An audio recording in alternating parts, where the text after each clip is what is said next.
Good morning on Building Connections, Doral Talks. I'm your host, Betty Gonzalez. Thank you for tuning in today. I want to cover in today's episode some things that have come to my attention lately in reference to flood insurance, as well as give you an update on the market, on what's going on right now in the Doral area. So stay tuned because that's what I'm going to be covering right now. So let us begin. I want to start by talking about flood insurance for condo homeowners. So if you're a homeowner in Florida or South Florida right now and you own a condo, you need to know and be aware if there's anything in your association, because condo owners have coverage for buildings, usually for whatever is outside of the building. As you know, after the tragic what happened in South Florida, the condos associations and the building has been having a lot of restrictions. And one of those is looking at the condo associations and if they're in a flood zone. So lately, starting on this year, a lot of condo associations had insurance, but most of them did not have flood insurance. So how does this affect you as a homeowner? And how does this affect you as a home buyer if you're trying to purchase a condo in South Florida right now? Okay, so a lot of condo associations now are required to have flood insurance if they are in a flood zone. I mean, they were always required, right? So a lot of them have come into the zone that they need to have it in the condo coverage. So what's happening? So Betty, what if I moved or if my unit is in the 5th floor? So my unit is not going to be flooded. So why does my unit have anything to do with this?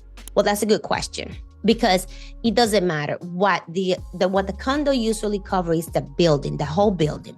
So if the first floor is not secure, then it will compromise the whole building, meaning it doesn't matter if you're on the 5th floor, 6th floor, 10th floor. If the building is in a flood zone and your unit and your building does not have flood insurance coverage, then what happens is if you decide to sell your unit and a buyer is willing to pay it, is willing to buy it, and they're not a cash buyer, what's going to happen is the buyer will have a really, really, really hard time purchasing your unit because your condo association does not have flood insurance. Why is this? Well, because a lender is not going to lend on a property that is not secure. So if they have a feeling or they don't feel that this unit, if a hurricane comes or something happens or if it floods, then their unit is not going to be, or their asset, which is your unit, is not secure, then they're not going to lend you to be able to purchase this condo. So what do you do as a seller, or what do you do as a buyer? Well, first of all, what you need to do is, as a seller, you need to go and get with your associations and then ask them if there's anything that covers flood insurance. Just revise it. Maybe they have it, maybe they don't. The reason I'm bringing this up right now in this episode is because it's happening right now. A lot of people are into contract and they're finding out that there's flood insurance needed for this condo unit, and it's not the seller's fault and it's not the buyer's fault. However, during the due diligence process, they realizing when they want to get insurance, they're asking because this unit is in a building that's in a flood zone if the association has flood insurance, and they're finding out that most of them do not. So they're denying these loans to the buyers. So what can you do as a seller? Well, be aware. Find out before you even put your house on the market, if you want to put your house on the market, if your condo unit has flood insurance, if it is in a flood zone, first of all, and if it covers flood insurance, right? You as a buyer, I'm looking at I'm a microphone because I'm afraid I have PTSD from my microphone being on. So if you're a buyer and you're wanting to purchase in a specific condo building, then you want to, before you even put your offer, you want to know if this building is in a flood zone, and if it is, if it has flood insurance. And this is when your agents communicate. If you are a seller, you need to be able to say this to your agent, because the agents don't know all of the rules and regulations of all condos in South Florida, for example. So you need to be aware of this as a seller so that you can give this information to your agent. So when the buyer's agent come and ask, they have the answer. Yes, it is in a flood insurance. No, it is not in a flood insurance. So if you're not a cash buyer, you will not be able to purchase here. Very, very few units. Very few lenders will lend you on a unit in a flood zone that does not have flood insurance. So what kind of flood? So let me see, I wrote it down here. If the building is in a flood zone that starts with the A or a V, A as in apple or V as in Victor, those are the ones that most likely will not be covered, will not get funded by a lender. If your building is in a flood zone and your condo does not cover flood insurance.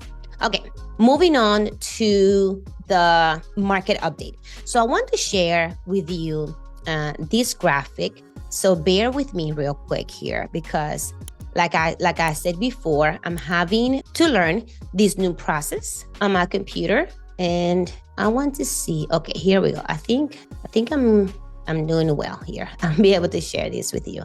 Okay, so I want to show you this. Now, mind you, that we lag, okay?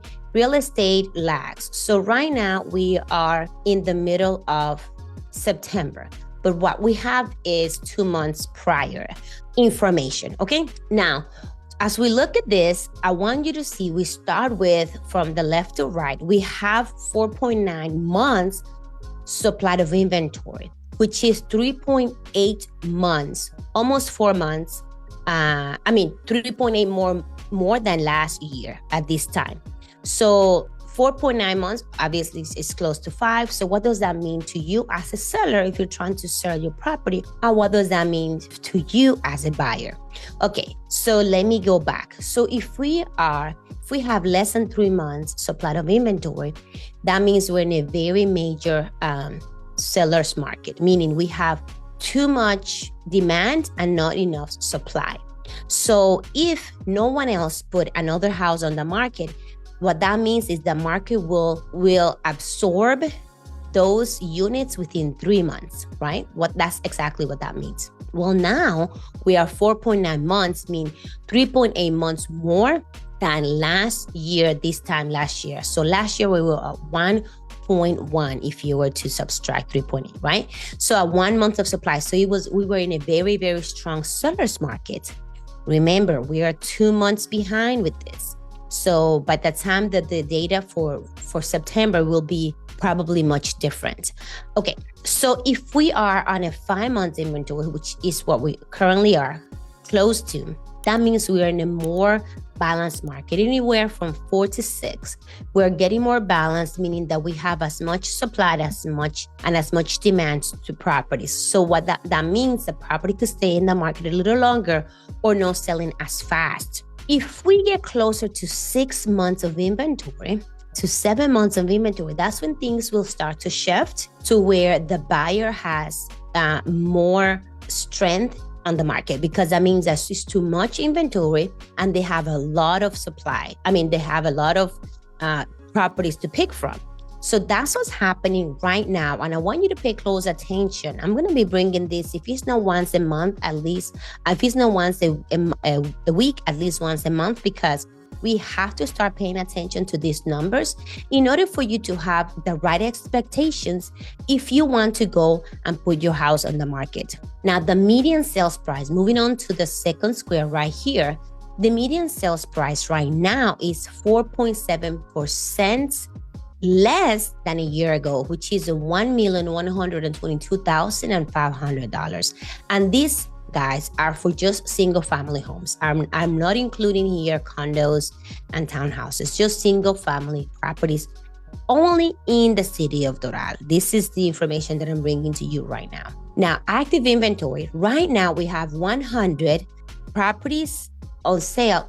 Not right now, but based on 2 months data. And this data indicates that we have 20% more than last year. So based on this data, I'm assuming that this time last year we had 80 and now we have 100 properties. So how does that affect you? Well, let me go and show you new listings. So if you see here, if you go to that new listings, it's 50% more from a year ago. So 42 properties on the market. So based on this number, we're going to assume we had 21 properties. Now we have 42, which is 50% more than last year. So with more inventory, right? We have active inventory more, and then we have more inventory than last year. They're selling a lot slower. So we have more choices. That's why we have 4.9 months of inventory, right? And then the median price of original list price received. So what does this mean? This is right here, good. That means that properties last year that were listed, let's say around number $100,000, were selling at 95.2%. So they were selling for $95,000, 200. This year is selling at 96.1%. That means that we're pricing properties more conducive to what people are willing to pay. So the median price of original list price is 96.1%.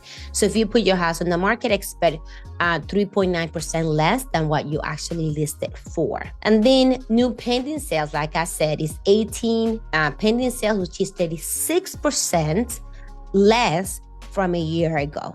So all in all, we have more inventory, more listings coming on the market. The median sales price is 4.7% less than a year ago. And we have more 3.8 months, extra months of supply of inventory compared to last year. So bringing us close to 5 months supply of inventory, this is where you have the market even itself out. But if we continue with these trends, my friends, we're going to be going into a buyer's market. So what does that mean? Houses are going to be on the market for a little bit longer. The median sales price might start dropping a little bit, and it's going to be more competition, and it's going to be more concessions that the buyers are going to ask the seller because they're going to have more to choose from. And if pending sales continue to drop like it is right here on the last square, 36% less than a year ago. And I'm assuming because the last 2 months have been way slower than any other these other months, that I'm assuming these numbers right here comes November, we're going to be able to see a better picture of what's happening right now. So anyway, guys, let me stop sharing. If you have any questions, now that you have the information in your hands, if you're a seller of a condo or an aspiring buyer of a condo, you need to know if there's flood insurance in the condo plans for that whole building. And if you're a seller trying to sell your property, your single family home, just know that they're selling slower and for less price. And we have more inventory in the market, which means it's more competition for you. But the good news for buyers is they have more choices. And if your house is not priced at a point that they feel comfortable, they always have more choices now. Or they can get another seller that could probably help with concessions for closing costs and whatnot. Anyway, I am Betty Gonzalez in Building Connections Doral Talks. Thank you for tuning in this morning, and I hope to see you again next week. Take care, have a good day, and have a great weekend. See you next week, guys. Bye-bye. Real quick, calling all Doral professionals, entrepreneurs, and community influencers. Are you ready to showcase your business, share your knowledge and experience with our engaged audience? Building Connections Doral Talks invites you to become a guest speaker on our podcast. Share your unique perspectives and inspiring stories with our listeners. We believe in the power of your voice in shaping that conversations right here in Doral. Click the link below to submit your information and be part of our next episode. Join us in building connections, sharing knowledge, and growing together. Don't miss this opportunity to be a featured guest on Building Connections Doral Talks. Tune in, connect, share, and grow together with Building Connections Doral Talks, reshaping the way we engage with the diverse voices of Doral, one guest at a time.